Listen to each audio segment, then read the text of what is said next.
جی T V میں مجاہد ویلوی آپ کو خوش آمدید کہتا ہے۔ اور جہاں جنوبی پنجاب کا پانی سندھ میں داخل ہو رہا ہے، وہاں بڑی تباہیاں پھیلائی ہیں۔ وہاں کراچی کی صورتحال بھی انتہائی سنگین اس اعتبار سے ہے کہ بظاہر ہمیں مین شاہراہ تو درست نظر آتی ہے، صاف و شفاف نظر آتی ہے، لیکن پانی مختلف ندی لاروں سے بہتا ہوا پھیل گیا۔ اور ہمارے ساتھ ڈاکٹر نوشین انور ہیں، کراچی اربن لیب۔ شکریہ ڈاکٹر صاحبہ۔ ڈاکٹر صاحبہ، یہ بارشیں ہم بچپن سے دیکھتے آئے ہیں، بعد میں بھی دیکھتے رہے ہیں، سیلابی ریلے، اور کہا یہ گیا کہ جناب ہم مقابلہ صرف ہم نے اس طرح کرا کہ پشتے توڑ دیے، ہم نے جو ذخیرہ اندوز پانی تھی وہ کھیتوں اور گھروں میں چھوڑ دیا۔ آج یہ صورتحال ہے، آپ یہ پوری اربن جو فلڈ ہے اس کو کس طرح دیکھتی ہیں؟ السلام علیکم مجاہد صاحب، سب سے پہلے بہت بہت شکریہ آپ کے انویٹیشن کا، اور آپ نے مجھے بلایا اس شو پہ۔ جی بالکل، آپ نے صحیح عرض فرمایا کہ ہسٹوریکلی کراچی کے فلڈز آتے رہے ہیں، یہ کوئی نئی بات نہیں ہے، مگر اب موسمی ماحولیاتی جو ڈائنامکس ہیں وہ بہت بدل چکے ہیں، اور فلڈز کی جو سرجز ہیں جو بارش کے ساتھ اور ہیٹ ویوز کے ساتھ جڑے ہوئے ہیں، تو سائنٹیفکلی اگر ہم ان کو آبزرو کریں تو یہ بہت اب سیریس ہوتے جا رہے ہیں۔ ہم 2010 سے دیکھ رہے ہیں، perhaps even a little earlier، اور پچھلے 5-6 سالوں میں بھی یہ اس قسم کی سرجز آئے ہیں۔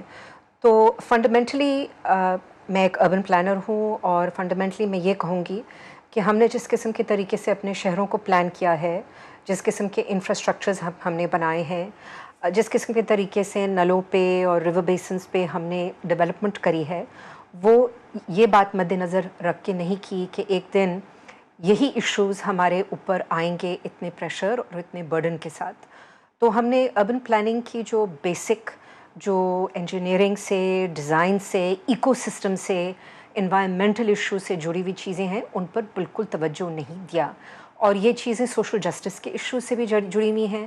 تو آج جو یہ بالکل فلڈز آ رہے ہیں، چاہے وہ پنجاب کی طرف سے آئیں، چاہے وہ بارشوں کی وجہ سے پورے سندھ کو امپیکٹ کریں، 2022 میں بھی ہم نے یہ سچویشن دیکھی تھی، اب ان کا جو آپ جب امپیکٹ ڈاکٹر ہوگا وہ کہتی ہیں کہ سیویئر ہوتا رہے گا۔ ہم نے کا مطلب یہ کہ میں اور آپ جیسے لوگ، اگر ہمیں یاد ہے کہ ذرا چھجا بڑھ جاتا تھا، آپ ذرا کیاری کو آگے لے آتے تھے تو کے ڈی اے اور پتہ نہیں کتنے ادارے توڑنے آ جاتے تھے۔ ہم نے جو نہر خیام ہے یہ کائے پہ بنی، یہ جو اس پہ جو پورا نہر خیام پہ جو ہم نے پلاٹ بنائے، یہ جو گجرو نالا تھا، یہ بیچ شہر میں جو نالے بہ رہے تھے، جب آپ گجر نالا تھا، جب ان نالوں پر آپ نے پلاٹ بنائے، سوسائٹیاں بنائیں، پلازے بنائے، کس کی اجازت سے؟ گورنمنٹ کی اجازت سے نا، ان کے اداروں کی اجازت سے۔ اور یہ گرائے بغیر یہ مسئلے کا حل نہیں ہوگا ڈاکٹر صاحبہ۔ جی مجاہد صاحب، if I may intervene on that topic، اگر ہم گجر نالے کی بات کر رہے ہیں تو بات ایک یہ بھی مد نظر رکھیں کہ جن قسم کے لوگوں کو وہاں سے ہٹایا گیا پچھلے 2-3 سالوں میں، وہ زیادہ تر غریب لوور انکم لوگ تھے، اور وہ وہاں کیوں بیٹھے ہوئے تھے؟ سرکار نے ان کو کیوں وہاں انیبل کیا؟ کیونکہ ان کو اور کہیں گھر مل نہیں رہا تھا۔ یہ چیزیں ہمارے پاکستان کے major housing, low income housing, affordable housing کے ایشوز کے ساتھ بھی جڑا ہوا ہے، اور یہ پچھلے 4-5 ڈیکیڈ سے یہ سچویشن جاری رہی ہے۔ اور جب ہم گھر بناتے ہیں، زیادہ تر ہم اپر مڈل کلاس کے لیے بناتے ہیں، وہ سوسائٹیوں کی بات آپ بے شک کر لیں، مگر جہاں تک ان یہ جو 40 گز کی زمین پر، 30 گز کی زمین پہ، 80 گز کی زمین پہ جو گجر نلے کے امبینکمنٹ پہ لوگ رہ رہے تھے، وہ زیادہ تر غریب لوگ تھے، اور وہ اسی لیے رہ رہے تھے کیونکہ وہ بے گھر تھے، اور ان کو اور ان کے پاس اور کوئی چارہ نہیں تھا۔ تو یہ بات بھی ہم مد نظر رکھیں کہ جب ہم کہتے ہیں کہ گھر بنائے، یہ بنائے، کس نے بنائے اور کس قسم کے گھر بنائے؟ تو اگر ہم اور توڑ پھوڑ کریں گے اور لوگوں کو بے گھر کریں گے، تو ساتھ میں یہ بھی بات مد نظر رکھنی ہے کہ ری سیٹلمنٹ پالیسیز ہونی چاہیے، لوگوں کو فیئر طریقے سے نے کہا ہے کمپنسیٹ کہ کرنا جب چاہیے۔ آپ سیلابوں پر، نالوں پر ہاؤسنگ سوسائٹیاں بنائیں گے تو پانی تو رکے گا، اور پھر ہمارے گاؤں دیہاتوں اور ہمارے گھروں میں آئے گا۔ یہ غیر قانونی چیز ہے، غیر قانونی توڑیں۔ آپ نے نصرہ ٹاور نہیں توڑا، 12 منزلہ عمارت توڑ دی آپ نے بیچ شہر میں، کیوں توڑی آپ نے؟ جی بالکل، جی بالکل۔ تو آپ کے جو آپ کے سارے جو قانون ہیں کنسٹرکشن سے جو جڑے ہوئے ہیں، جو بائی لاز ہیں، ان کو تو سرکار خود ہی ان کو اگنور کرتا ہے، اور آپ کی جو انوائرمنٹل رپورٹس پہ جو ٹھپے لگتے ہیں، اس کے پیچھے بھی لمبی چوڑی کہانی ہے، میں زیادہ اس کی بات نہیں کرنا چاہتی، میں کچھ ایسے الفاظ نہیں استعمال کرنا چاہتی جو میں نے خود دیکھے ہیں، اس کی ایویڈنس دیکھی ہے Malir express way for instance بننے کے لیے. ہمیں پتہ ہے کہ آج ملیر ایکسپریس وے کا پورا حصہ ہے جو کلیپس کر گیا ہے، کیونکہ ملیر ایکسپریس وے کو بنایا ہے ان ریور بیسن جو کبھی ہونا نہیں چاہیے تھا، اور اس پر بہت سی ایکٹیویزم ہو رہی تھی پچھلے 4-5 سالوں سے. اس کے پیچھے ایشین ڈیولپمنٹ بینک کی فنڈنگ ہے. ADB کو بھی اپروچ کیا گیا تھا کہ آپ نے انوائرمنٹ کو اور ایکو سسٹم کو مد نظر نہیں رکھا اس چیز کو فائنانس کرنے میں. ADB والے آگے سے چپ تھے، اور ہم دوبارہ اسی رخ کی طرف جا رہے ہیں. ہم انفراسٹرکچر فنڈنگ اس طرح کر رہے ہیں کہ لونز لے کر، اور اس پہ جو انوائرمنٹل ایشوز کا جو ٹھپا لگ رہا ہے اس کے پیچھے صحیح طرح کام نہیں ہے. میں یہ بہت ہی آسان بات دیکھ رہا تھا کہ ابھی جب بارشیں ہو رہی تھیں تو جب میں PIDC ہاؤس گیا تو میں نے خود دیکھا کہ وہاں سڑکوں پہ سیوریج کا انتظام تھا، وہاں پانی نہیں کھڑا ہوا. جب ہم آگے بڑھتے ہیں PC سے آگے اور ادھر شفیع کوٹ پہ پہنچتے ہیں تو وہاں ہم دیکھتے ہیں ایک سیلاب بہہ رہا ہے جم خانہ کے ساتھ، کیونکہ وہاں سیوریج نہیں ہے. پورا جم خانہ کا جو سوری نام لینا نہیں چاہیے، وہاں کا جو کوڑا کرکٹ پانی ہوگا پھر کہاں جائے گا. بعد میں ایسے پوائنٹ آؤٹ 12 پوائنٹ کرا سکتا ہوں جہاں اگر سیوریج کا انتظام تھا تو پانی خود بخود منتقل ہو رہا تھا، جہاں یہ نہیں تھا تو کرا. تو اس کا ذمہ دار شہری انتظامیہ ہوئی، یہ ادارے ہوئے. بجلی والے جب چاہے سڑک کھود دیتے ہیں، گیس والے جہاں چاہے سڑک کھود دیتے ہیں، باقی ادارے بھی یہی کر رہے ہیں. بڑے فساد بھی اس پہ ہو چکے ہیں ڈاکٹر صاحبہ. جی بالکل، آپ نے بالکل صحیح فرمایا مجاہد صاحب کہ سرکاری ادارے ایک دوسرے کو جہاں پر ان کی ڈیوٹیز اوورلیپ کرتی ہیں، جہاں پر ان اصولوں کو مد نظر رکھنا چاہیے، وہ چیزیں نہیں ہو رہی ہیں اور کافی عرصے سے نہیں ہو رہی ہیں.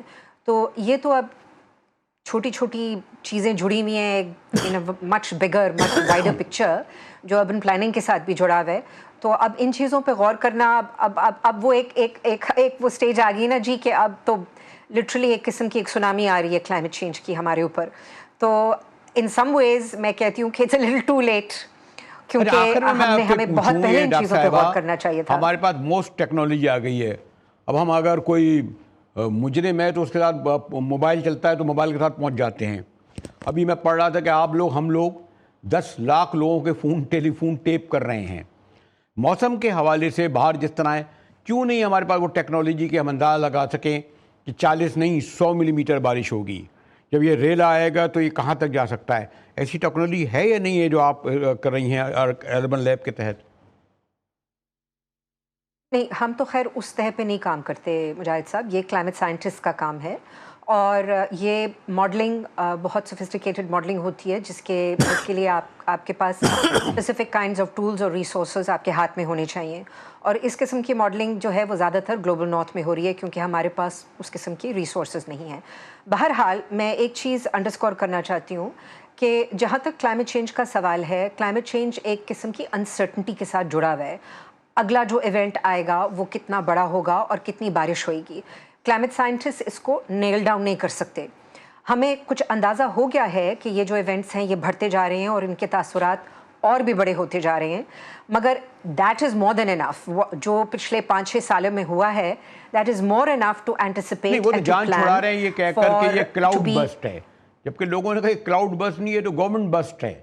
کہ جب آپ پشتے توڑیں گے، جب آپ یہ دریاؤں کا ذخیرہ چھوڑیں گے، جب یہ اس طرح کے کام کریں گے تو پانی پھر اس طرح آئے گا.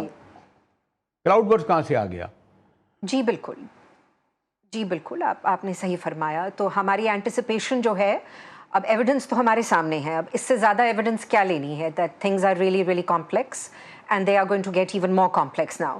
تو اس سے زیادہ ایویڈنس کی کیا ضرورت ہے؟ 100 میٹر ہو، 120 میٹر ہو، 200 میٹر بھی آپ لے لیں آنے والے دنوں میں، وہ بھی ہو سکتا ہے ایک دن میں بہت ہی ایک لازمی طور پہ سونامی قسم کی بارش بھی ہو سکتی ہے. The point is the evidence is there. تو ہم اب کیا کریں گے؟ میں دیکھ رہا تھا ڈاکٹر صاحبہ کہ میں عام طور پہ انڈیا کی مثال نہیں دیتا، لیکن ہمارے کثیر الارشاد اخبار نے فرنٹ پیج پہ خبر دی تھی کہ بمبئی میں 300 ملی میٹر بارش ہوئی تھی. وہاں تو اسکول بند نہیں ہوئے، وہاں تو زندگی معمول کے مطابق رہی. آپ کے یہاں آئی تھی صرف 100 ملی میٹر کراچی میں، اور بمبئی زیادہ کنجسٹڈ ہے زیادہ. جی مجاہد صاحب، آئی تھنک سب سے پہلے تو لیٹس اسٹاپ کمپیئرنگ.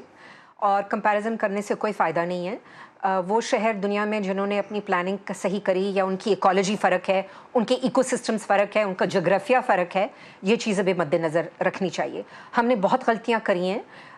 سب سے بڑا سوال یہ ہے کہ اب ہم کس طرح اینٹیسپیٹ کریں گے اور کس طرح پلان کریں گے, اور اس سے زیادہ اور کچھ نہیں ہوا جا سکتا, اور اس پہ ایکشن لینا بہت ضروری ہے.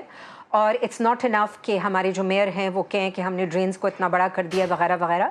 میرے خیال میں جو سب سے امپورٹنٹ چیز ہونی ہے کہ ہمیں ڈیولوشن اور ڈیسینٹرلائزیشن کی ضرورت ہے, تاکہ ریلیف ورک اور اینٹیسپیٹوری ورک ہر نیبرہڈ لیول پہ, ہر کاؤنسل لیول پہ آئے. We need to go back to the drawing board and understand what risk governance is about, اور یہ بڑی بڑی بہت ضروری باتیں ہیں. شکریہ ڈاکٹر نشین انور. کہ ذرا کراچی کے بعد ہمیں پنجاب بھی جانا ہے کہ وہاں کی کیا صورتحال ہے. ہمارے ساتھ رہیے گا, ملتے ہیں بریک کے بعد.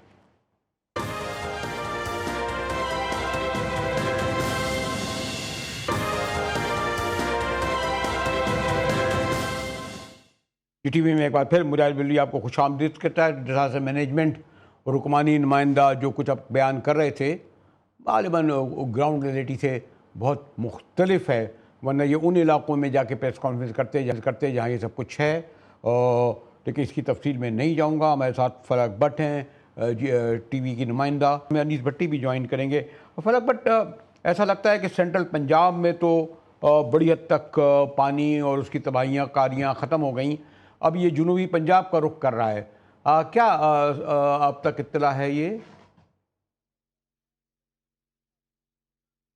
جی بالکل, اگر سیلاب سے متاثرہ افراد کی بات کی جائے تو اس ٹائم میں محل وار جو ہے تھیم پارک میں موجود ہوں, جہاں پہ سیلاب زدہ جو متاثرین ہیں ان کے لیے خیمے لگائے گئے ہیں. شہریوں سے ہم نے بات کی, شہری کافی پریشان بھی دکھائی دے رہے ہیں. حکومت کی طرف سے بھی کافی ان کو جو ہے سہولیات فراہم کی جا رہی ہیں, لیکن جن لوگوں کو سہولیات فراہم نہیں کی جا رہی تاخیر کا شکار ہیں, اس کی وجہ سے شہری کافی پریشان دکھائی دے رہے ہیں. آپ وہاں تک گئیں جہاں یہ سب آپ کہہ رہی ہیں کہ ان کیمپوں تک جن لوگوں کو کہتے ہیں یہ سہولتیں دی گئی ہیں؟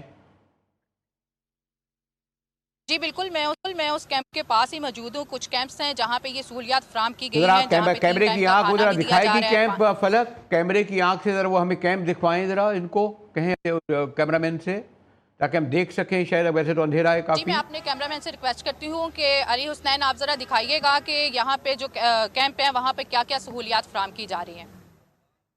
ان سے ذرا پوچھئے کہ یہ سہولت مل رہی ہے یا نہیں ان کو. فلک, یہ ساتھ کھڑے ہوئے ہیں. جی بالکل. جی متاثرین ہمارے ساتھ موجود ہیں, ان سے بات کرتے ہیں. اچھا مجھے بتائیے گا کہ کیا کیا سہولیات یہاں پہ فراہم کی جا رہی ہیں. جی السلام علیکم. سہولیات جو ہے سب تقریباً سب کچھ مل رہا ہے, لیکن ہماری یہی دعا اللہ پاک اگے اور گورنمنٹ اگے کہ ہم جلد سے جلد اپنے گھروں کو واپس جائیں. گورنمنٹ اتنی سطح پہ کام کر رہی ہے, مشینری بھی لگی ہے, لوگ بھی لگے ہیں, اے سی ڈی سی, پھر اس کے علاوہ پٹواری, تحصیلدار, یہ سب موجود ہیں. مشینری اچھی کام کر رہی ہے, لیکن پانی ابھی بھی 5 فٹ ٹھیک ہے. بڑا اگر یہ اس حد تک مطمئن ہیں کہ لیکن یقیناً لاہوری اپنے گھر کی طرف جانا چاہتے ہوں گے, لیکن اوور آل آپ سمجھتی ہیں کہ ایک حد تک سینٹرل پنجاب یہ جو قصور تھا, متاثر تھا, یہ ایریا تک محفوظ ہوتا جا رہا ہے؟ جی پانی کی جو سطح تھی آپ کو پتہ ہے کہ جب سیلاب کا الرٹ جاری کیا گیا تب 2,20,000 تھی, جو ابھی جو ہے 30,000 جو ہے کیوسک جو ہے دکھنے میں آ رہی ہے. پانی کی سطح کافی نیچے آئی ہے اور کہا جا رہا ہے کہ اگر بارشیں مزید نہ ہوئیں تو انشاءاللہ بہت جلد جو ہے یہ متاثرین اپنے گھروں کو واپس لوٹ پائیں گے. ٹھیک ہے, ذرا میں فلک ذرا انیس بھٹی کے پاس چلتا ہوں کہ ان کی ایک رپورٹ دیکھتے ہیں جس میں انہوں نے ہمیں دکھایا ہے کہ ان کے ارد گرد کیا صورتحال ہے. انیس بھٹی کے بعد چلتے ہیں, ان کی رپورٹ دیکھتے ہیں. جی اس ٹائم میں مظفر گڑھ کی تحصیل علی پور ہیڈ پنڈت کے مقام پر موجود ہوں, جہاں پر 5 دریا ملتے ہیں, چناب, ستلج, راوی, جہلم اور سندھ. یہاں پر اگر پانی کی بات کی جائے تو انتہائی اونچے درجے کا سیلاب ہے اور پانی 6,80,000 کیوسک جو پانی ہے اس ٹائم ہیڈ پنڈت کے مقام سے گزر رہا ہے, جو کہ سندھ کی طرف جا رہا ہے. اگر پانی کی بہاؤ کی بات کریں تو پانی کا بہاؤ انتہائی تیز ہے. اگر یہ پانی کی مظفر گڑھ کی بات کی جائے تو مظفر گڑھ نے سیلابی پانی نے تباہیاں مچا کے رکھ دی ہیں, جو کہ مظفر گڑھ کی جوانا بنگلہ سے شروع ہوتا ہے ہیڈ پنڈت تک جا کے ختم ہوتا ہے. یہ 200 کلومیٹر کا سفر بنتا ہے. یہاں پر تمام جو فصلیں تھیں, باغات تھے آم کے, کپاس کے اور گنے کی, جو کہ یہاں پر یہ زرخیز انیس بڈی آن دا اسپاٹ، یعنی جہاں سے رپورٹنگ ہوتی ہے اس کی تفصیل بتا رہے تھے. بریک کے بعد ہم جائیں گے اور یقیناً ایک بڑی جنگ کی طرف دوحہ میں اسرائیلی حملہ بڑھ رہا ہے. انٹرنیشنل نیوز بلکہ ہمارے لیے بھی بڑی اہم ہے کہ ہمارے پرائم منسٹر ہنگامی طور پر دوحہ پہنچ چکے ہیں. اس پہ گفتگو کریں گے سابق سفیر امریکہ سردار مسعود خان سے. ہمارے ساتھ رہیے گا، ملتے ہیں بریک کے بعد.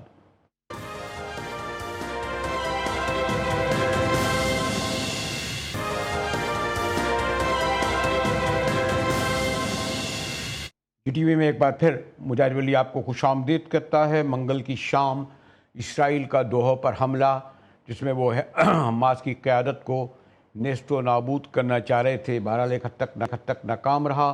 لیکن اس نے بہرحال ایک سفارتکاری کے لیے جو دوحہ ایک دروازہ کھلا تھا اسے ضرور بند کر دیا ہے. ہمارے ساتھ سابق امریکہ میں سابق سفیر محترم سردار مسعود خان صاحب ہیں. شکریہ خان صاحب. اس سے پہلے کہ میں اس گفتگو کروں کہ جو اب رد عمل سامنے آئے گا، لیکن غیر معمولی طور پر قطری وزیر اعظم کا جو اسٹیٹمنٹ آیا ہے جو بہت کم دیتے ہیں، اور آپ کو مجھ سے زیادہ علم ہے کہ ایک اعتبار سے قطر کو یہ سمجھا جا رہا تھا کہ وہ مشرق وسطیٰ کا سوئٹزرلینڈ بنتا جا رہا ہے، لیکن دیکھیے انہوں نے بہت دو ٹوک الفاظ میں جو بہت کم بولا جاتا ہے وہ کہا ہے. پھر اس کے بعد آپ سے گفتگو کروں گا میں. دیکھیے This is state terror. That's what I call it. We are betrayed, yeah. The US, the president, right after the attack, he spoke with His Highness the Emir, and he was very clear that this is unacceptable, and he's not agreeing with such a thing, and he was never informed about it. And the moment he was informed, he asked his official to inform us. Unfortunately, this information came too late. جی محترم خان صاحب، آپ نے قطری prime minister کا سنا، اور جو ایک بہت اسٹرانگ چیز سامنے آ رہی ہے. پہلی بات تو یہ کہ ٹرمپ کہتے ہیں کہ وہ لا علم تھے، ناخوش ہیں. کیا اسرائیل اتنا بڑا قدم ان کے اعتماد میں لیے بغیر انفارم کیے اٹھا سکتا ہے خان صاحب؟ سب سے پہلی بات تو یہ ہے کہ جو قطری وزیر اعظم نے بیان دیا ہے وہ واقعی سخت ہے، کیونکہ انہوں نے اسرائیل کے اس حملے کو ریاستی دہشت گردی قرار دیا ہے، اور انہوں نے کہا کہ انہیں جواب دہ ہونا چاہیے.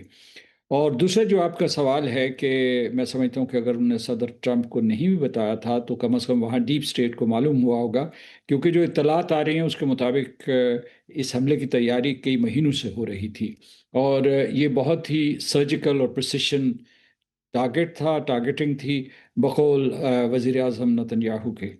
تو امریکہ اتنا بے خبر نہیں ہے. امریکہ کی بھی انٹیلیجنس ایجنسیز دنیا میں بہترین انٹیلیجنس ایجنسیز ہیں، اور خاص طور سے اسرائیل کے بارے میں تو انہیں ہر خبر کا علم ہوتا ہے. ایسے ممکن نہیں ہے کہ انہیں علم نہ ہو. لیکن جو یہ ایک قسم کا مہین، ایک باریک سا جو پردہ رکھا جا رہا ہے، سفارتی پردہ، تو یہ قطر کے لیے بھی موضوع ہے اور امریکہ کے لیے بھی موضوع ہے. اور خود جو ہے اگر صدر ٹرمپ کو نہ بھی بتایا گیا ہو تو کم از کم جو وہاں اور فیصلہ کرنے والی قوتیں انہیں معلوم ہوا ہوگا. اور دوسرا یہ ہے کہ آپ کو پتہ ہے کہ اسرائیلی لابی کا کتنا اثر و رسوخ ہے واشنگٹن میں. اور اس کے علاوہ یہ ہے کہ یہ انہوں نے خبر دی ہے جو اتنی قابل اعتبار نہیں ہے کہ آخری لمحے انہیں مطلع کیا، سینٹ کام کو مطلع کیا، اس کے بعد پریزیڈنٹ ٹرمپ کو کیا، جبکہ قطری وزیر اعظم کا یہ کہنا ہے کہ انہیں اطلاع جو ہے حملے کے 10 منٹ کے بعد ملی ہے. خان صاحب، آپ یہ سمجھتے ہیں کہ یہ کیونکہ ایک ابھی قصوری صاحب یہ کہہ رہے تھے کہ یہ تو ایک فیصلہ کن گھڑی ہے، اس کے بعد اسرائیل اور آگے بڑھ سکتا ہے، دوسرے ممالک بھی لپیٹ میں آ سکتے ہیں، کیونکہ اس کا تو مطمئن نظری یہی کہ فلسطینوں کو ختم کرنے کے لیے حماس کو ختم کرنا پڑے گا، اور جیسا کہ انہوں نے قطر میں بھی جا کے کیا. جی یہ بات درست ہے کہ اس نے یہ کہا ہے کہ اس نے قطر میں جا کے حملہ کیا ہے، اور اس کے ساتھ یہ بھی دھمکی دی ہے اسرائیل نے کہ جہاں کہیں بھی حماس کے قائدین یا نمائندوں کو پناہ دی جائے گی وہاں انہیں ڈھونڈ کر اسرائیلی حملوں کا نشانہ بنایا جائے گا. تو اس کا مطلب یہ ہے کہ ساری خلیجی ریاستیں ایک اعتبار سے غیر محفوظ ہو گئی ہیں. اور دوسرا جو آپ نے پہلا نقطہ اٹھایا وہ یہ ہے کہ اصل میں اس کے آثار تو پہلے سے تھے، اس قسم کے بادل، اس قسم کے طوفان کے آثار تو پہلے سے تھے، کیونکہ جب ایران کے اوپر حملہ کیا تھا تو ایران نے ان خلیجی ریاستوں کو بالخصوص منتبہ کیا تھا متنبع کیا تھا، معاف کیجیے گا، متنبع کیا تھا کہ یہ حملہ آج ہم پر ہو رہا ہے، کل آپ کے اوپر ہو سکتا، اگلی باری آپ کی ہے. تو وہ سچ ہوتا ہوا نظر آ رہا ہے. اس کی وجہ یہ ہے کہ اسرائیل جو ہے مشرق وسطیٰ کی بڑے بڑے قداور ممالک کو مسمار کر چکا ہے، اور جو آخری قلعہ ہے وہ خلیجی ریاستیں ہیں. وہ بھی اس کی زد میں آ گئی ہیں، اگرچہ حماس کی وجہ سے آئی ہیں.